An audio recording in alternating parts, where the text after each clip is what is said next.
Hello everyone. आज की class में हम लोग डिस्कस करने वाले हैं सिंगल फेस एसी सिस्टम्स के बारे में। और लास्ट क्लास में हमने देखा था डीसी सिस्टम्स, और डीसी सिस्टम में हमने two wire system, DC two wire system with mid point earthed, and last हमने डिस्कस किया डीसी थ्री वायर सिस्टम, जिसमें हमने सबसे पहला जो DC two wire system with one conductor earthed, उसमें हमने पाया कि जो वॉल्यूम था हमारा वो आया था 4p² rho L by WVM²। जब हमने सेकंड वाला निकाला, जब DC two wire system with mid point earthed, basically जब मिड पॉइंट को अर्थ किया गया उस टाइम पे हमारा जो वॉल्यूम आया वो आया 0.25 टाइम्स ऑफ K1। और लास्ट फिर हमने डीसी थ्री वायर सिस्टम देखा था, तो उसमें 0.3125 टाइम्स ऑफ K1। मतलब सारा कंपैरिजन हम लोगों ने इस फर्स्ट वाले से किया है, तो उसके कंपैरिजन में ये 0.25 टाइम्स है और ये वाला 0.3125 टाइम्स ऑफ K1 है। ठीक है। और अब हम लोग डिस्कस कर रहे हैं सिंगल फेस एसी सिस्टम, जिसमें हम सबसे पहले जो डिस्कस करेंगे वो है सिंगल फेस यानी एसी सिंगल फेस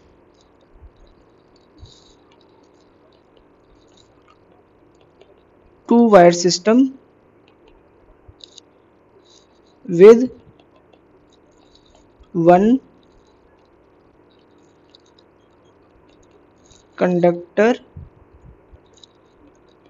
अर्थिड। इसको मैं नेक्स्ट पेज पे लिख लेता हूँ।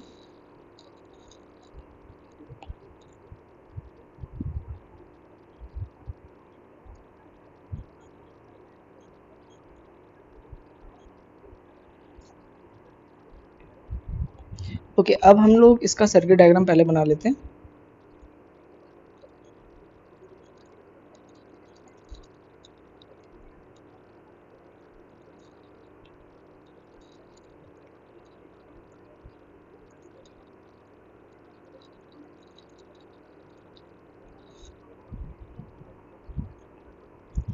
ओके, तो यहाँ पे हम लोग इसे एक कंडक्टर को ग्राउंड कर देते हैं। और अब हम यहाँ पे देखते हैं कि ये हमने लास्ट तीन टाइप डिस्कस कर चुके हैं। बेसिकली वो सारे डीसी सिस्टम थे, और वहाँ पे हमने देखा कि I3 लास्ट आया था, तो इसको हम लोग I4 एज्यूम कर लेते हैं। और इसके अक्रॉस जो मैक्सिमम वोल्टेज है वो Vm है। ठीक है, तो हम लोग लिख लेते हैं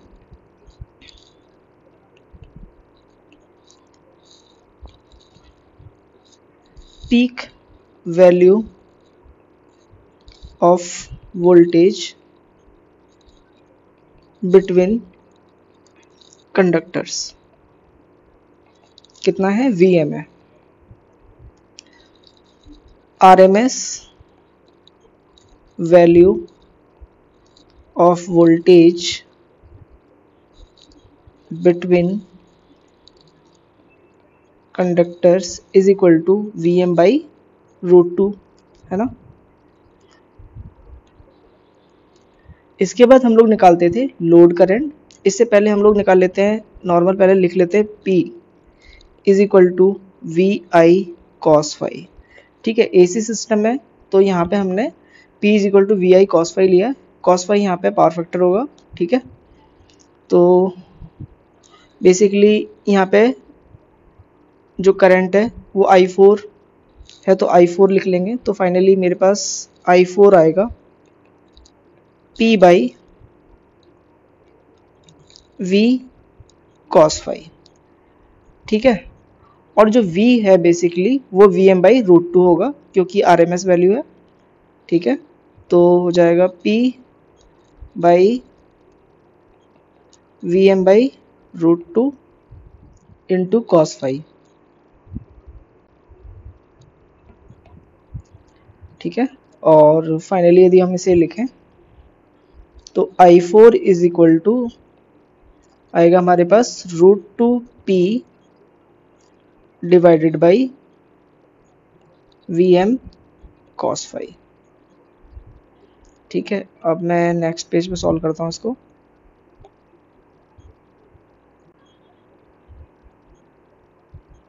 तो ये I4 आया हमारे पास, इसको मैं यहाँ साइड में लिख लेता हूँ।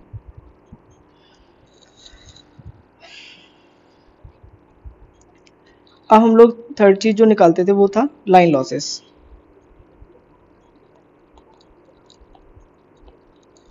Line losses W is equal to, यहाँ पे भी हमारे पास 2 वायर सिस्टम है तो बेसिकली 2 से मल्टीप्लाई करेंगे, 2 into I4 square into R4, ठीक है। और हमारा I4 क्या आया हुआ है वो यहाँ पे मैंने लिख रखा है, तो इसको हम लोग लिखते हैं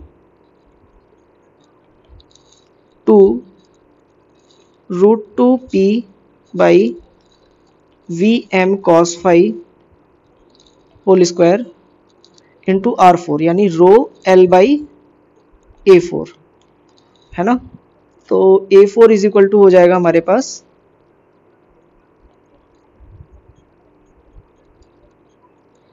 2 into 2P square divided by VM square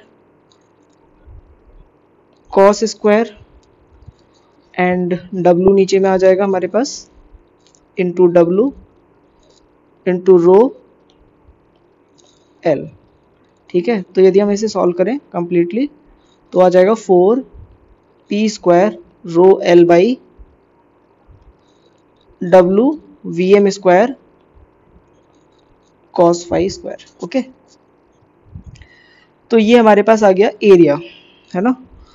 अब हम लोग निकालते हैं volume. So volume of conductor material required, इसे मैं K4 एज्यूम कर रहा हूं, इज इक्वल टू, यहाँ पे 2 वायर सिस्टम है तो 2 से ही मल्टीप्लाई करना होगा, तो 2 इंटू A4 इंटू L 2, और A4 की वैल्यू हमारे पास आई है 4P square rho L by WVM square into cos phi square, okay, और इंटू L।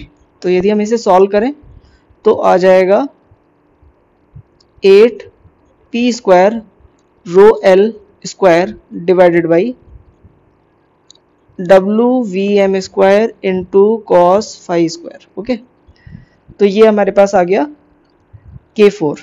अब हम लोग को कंपेयर करना है फर्स्ट वाले सिस्टम से, यानी DC सिस्टम जो था हमारे पास, DC 2 वायर सिस्टम, उससे हमें कंपेयर करना है। तो सबसे पहले तो ये लिख लेते हैं कि जो DC 2 वायर सिस्टम था उसका वैल्यू हमारे पास क्या आया था वॉल्यूम का, है ना।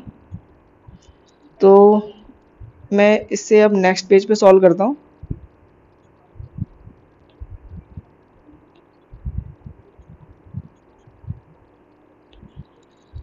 कॉपी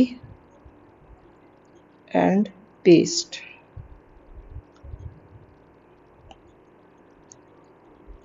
ये आया था K4 हमारा, ठीक है। अब हम लोग पहले K1 देख लेते हैं क्या आया था हमारे पास।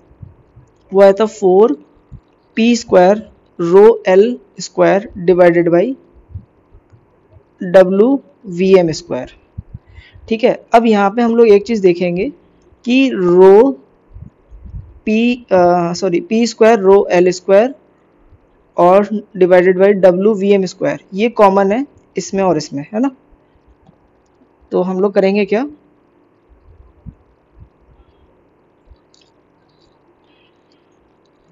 P square rho L square divided by WVM square is equal to K by 4 is equal to 0.25 times of K1, ठीक है ना। K1 लिखना भूल गया, K1 होगा, ओके। तो जहाँ पे भी हमें बेसिकली ये वाला टर्म दिखेगा उसको हम लोग रिप्लेस कर सकते हैं 0.25 टाइम्स ऑफ K1 से, ठीक है। तो अब हम लोग यहाँ पे देखेंगे,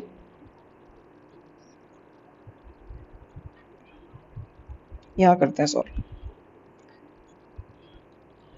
तो जो K4 है बेसिकली 8 बाई कॉस फाई स्क्वायर, है ना, और P square rho L square, यहाँ पे देख रहे हो P square rho L square divided by W V M square की जगह मैं सीधे इसको लिख सकता हूँ, ठीक है। तो मैं लिखूंगा 0.25 टाइम्स ऑफ K1 और 8 को जब मैं इससे मल्टीप्लाई करूंगा तो मेरे पास आएगा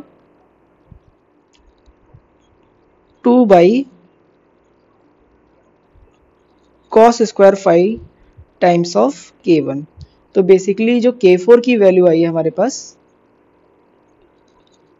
is equal to 2 by cos square 5 times of K1 आई है ना। तो यहाँ पे हम लोग लिख सकते हैं एक point, hence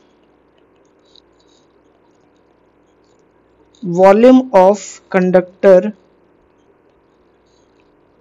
material required in this system is 2 by cos square phi times of that required in 2-wire DC system with 1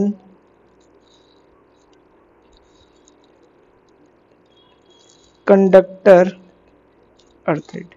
ठीक है, यहाँ पे ये चीज़ देखने की है, यदि मैं मान लूँ कि जो पावर फैक्टर है वो यूनिटी है तो बेसिकली हम यहाँ पे ये देखेंगे कि जो सिंगल फेज 2 वायर सिस्टम है विद 1 कंडक्टर अर्थड, इसमें हमारा 2 times of K1 material required होगा। ठीक है, मतलब डीसी सिस्टम में जो हमारा बेसिकली 2 वायर डीसी सिस्टम था, ठीक है, उसमें यदि K1 हम लोगों ने निकाला था, ठीक, तो उसके कंपैरिजन में डबल होना है ना।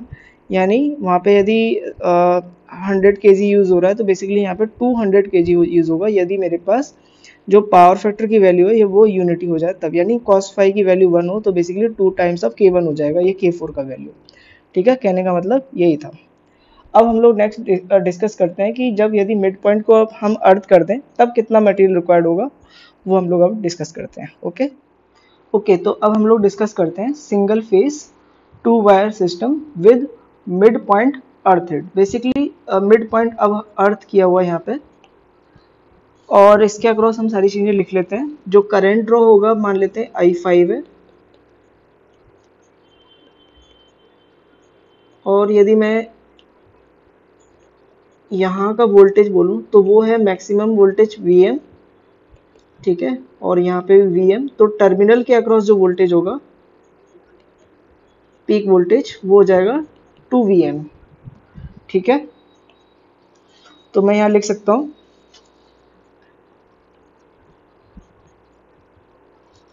Peak value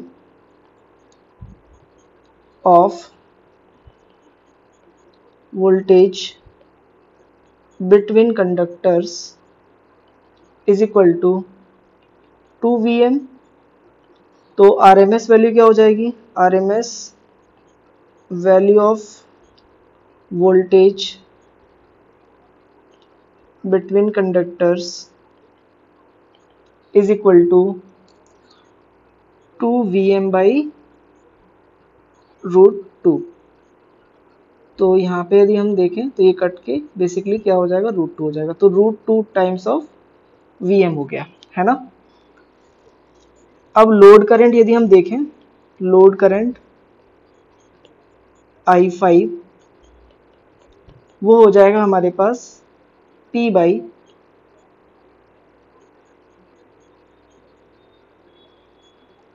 √2 times of V1 into cos phi।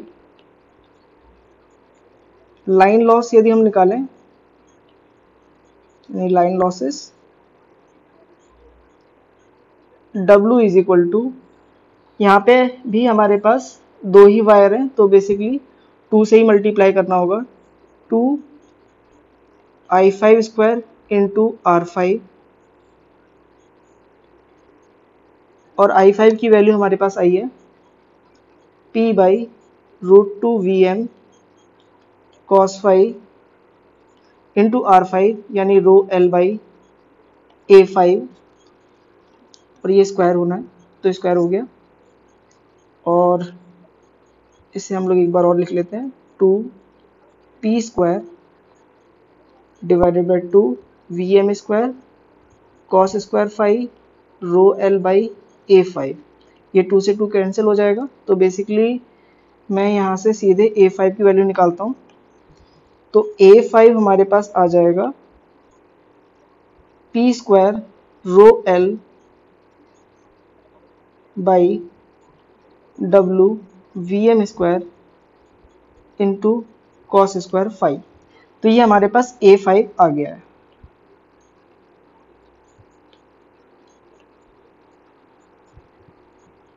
A5 मैंने यहाँ पे पेस्ट कर दिया। अब हम लोग निकालते हैं वॉल्यूम।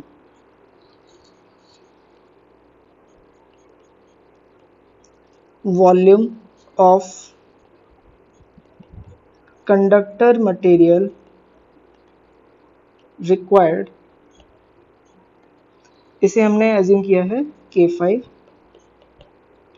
और यहाँ पे भी हम लोग 2 से मल्टीप्लाई करेंगे क्योंकि दो ही वायर है हमारे पास, तो 2 इंटू A5 इंटू L, ठीक है। तो 2p square rho L square divided by W VM square into cos square five, ठीक है। और मैंने बताया था कि जो मैंने अभी निकाला था थोड़ी देर पहले, p square rho L square divided by W VM square, ठीक है ना, वो हमने सॉल्व किया था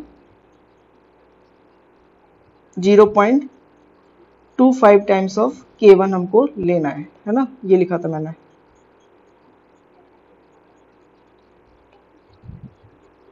तो ये हो जाएगा 2 into 0.25 times of K1 divided by cos square five, ठीक है।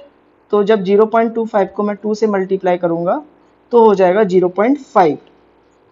तो जो K5 की वैल्यू आ गई मेरे पास 0.5 divided by cos square five into K1,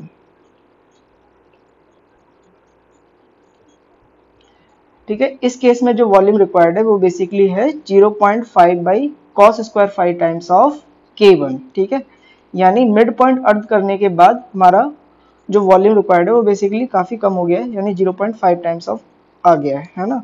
okay, तो अब हम लोग जो एक टॉपिक बचा है वो नेक्स्ट क्लास में डिस्कस करेंगे, जो कि है हमारा AC single phase 3 wire system, ठीक है। आज के लिए बस इतना ही, मिलते हैं नेक्स्ट वीडियो में। Thank you for watching.